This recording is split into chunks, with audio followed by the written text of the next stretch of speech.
बड़े ही हर्ष का विषय ये है, ये संगोष्ठी, ये बैठक, ये संगठन हम लोगों के विकास की चिंता लिए हुए आयोजित की गई ये बैठक।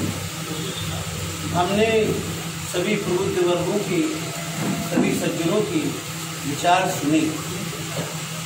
जैसा कि मैं अपने परम पूज्य परम श्री डॉक्टर भीमराव अम्बेडकर साहब अपने महात्मन तथागत गौतम बुद्ध के श्री चरणों में प्रणाम करते हुए अपनी वाणी स्टार्ट करता हूँ।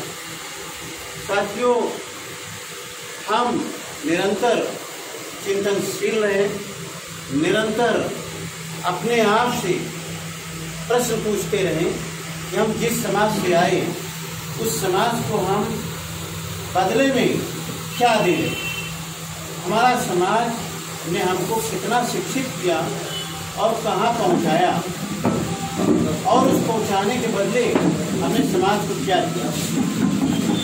हमने बहुत, मेरे भाई साहब बैठे हुए मवैया गाँव में श्री विनोद कमल जी, तो मैं मवैया गांव में रहने वाला हूँ, सिंधी के पास मवैया गांव।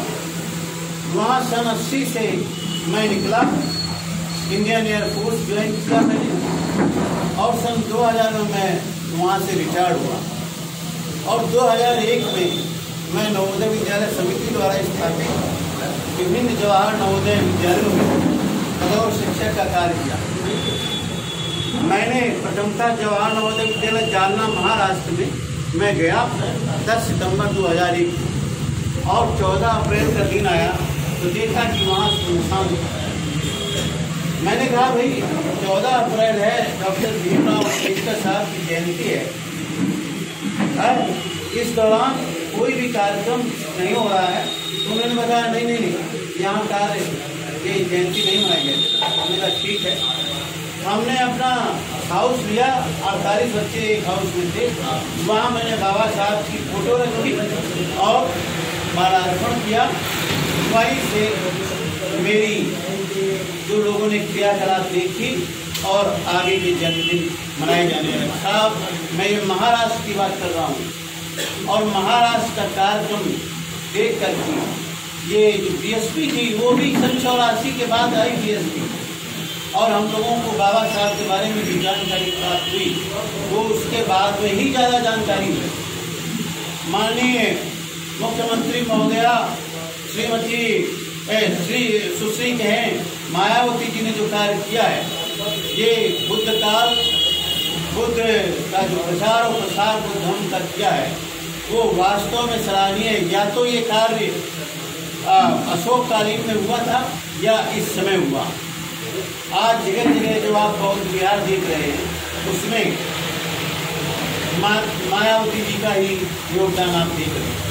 साथियों, मुझे जज्बा था कि मैं जब रिटायर्ड होऊंगा नवोदय से तो मैं भी कुछ समाज के लिए कार्य करूँगा, और मैं सन 2020 में 31 जुलाई 2020 को रिटायर्ड हुआ।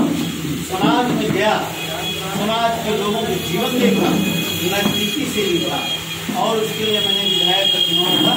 मात्र एक जज्बा सजोई था मन में, लोगों ने हमको बहुत साथ दिया, और एक फिफ्थ पोजीशन मुझे मिली विधायक के चुनाव में, और मैं निरंतर चल रहा हूँ अपने जज्बों को लेकर के, अपनी बात को लेकर के, और ये आप लोगों से वादा भी करता हूँ। मैंने, हमारे भाई साहब देखो मौजूद हैं, मैंने किसी से ये नहीं कहा कि आप 1 रुपये मुझे दे दीजिए।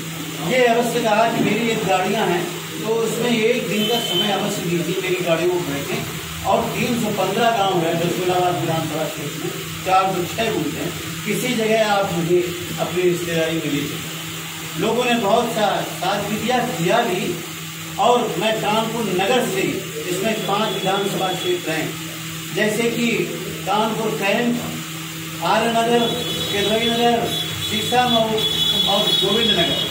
मैं यहाँ से पार्लियामेंट का चुनाव 2024 का लड़ने के लिए प्रतिबद्ध हूँ, तैयार हो जाएं। आप लोगों से गुजारिश है, आप लोगों से प्रार्थना है कि आप हमारा इस नाचीज का साथ दें। यदि साथ नहीं दे सकती तो कम से कम हर जगह बुराई ही बुराई फैला दें।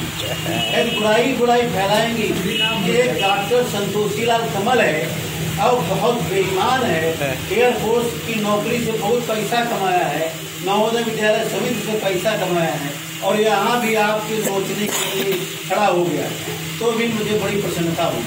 क्यों? उस समय भी मेरा प्रचार ही हो रहा होगा। तो इसलिए सज्जनों और साथियों, ये बाबा साहब भीमराव अम्बेडकर ने एक बात कही थी, वो मैं कहना चाहता हूँ। तो उन्होंने कहा था कि राजनीतिक आज़ादी तब तक कोई मतलब नहीं रखती जब तक सामाजिक आज़ादी और आर्थिक आज़ादी नहीं मिल जाती समाज को। तो हमें सोचना होगा कि हमारा समाज, जो एक पूरी समाज है, इतना शिक्षित है, हम अपने लिए समाज के लिए क्या कर सकते हैं। लोग तो यहाँ तक मैंने देखा है कि शहर के अंदर मकान बना लिया और उसके बाद यही गांव में रहते, नजदीक गांव जाना छोड़ दिए। भाई साहब, इससे बड़ी विडम्बना और क्या हो सकती है।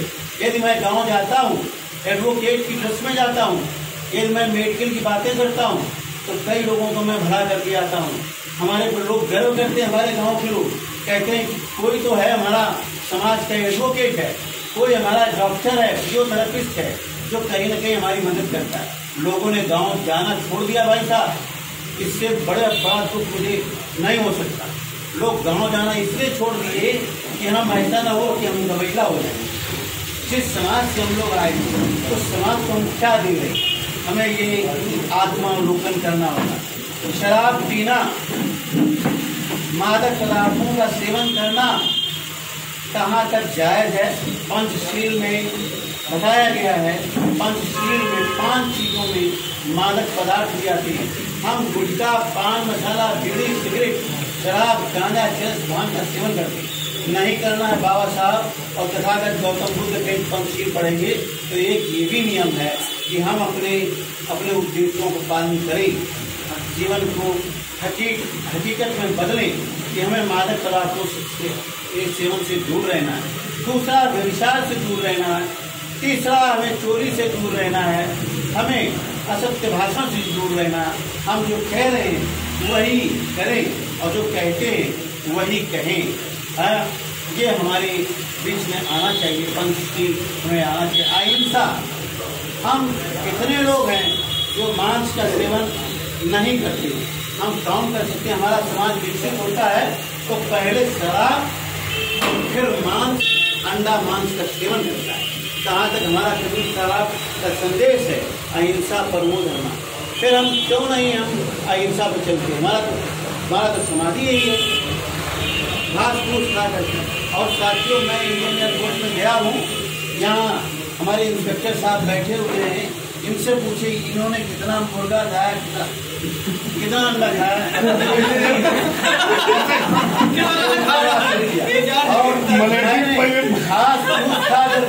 घास फूस खा करके वो शक्ति हासिल की कि 18 एयरफोर्स में एजेंसियों में इसका मैं सदस्य रहा, सीनियर नॉन कमीशन ऑफिसर में था। और हमारे बहुत से लोग यही सेवन एयरफोर्स हॉस्पिटल में मैं था। लोग हैं, कोई भी बता दे कि मैं अंडा का सेवन करता। तो इसलिए पंचशील सिद्धांत को आप बना लीजिए, सारी चीज आपको मिलेगी। इसी के साथ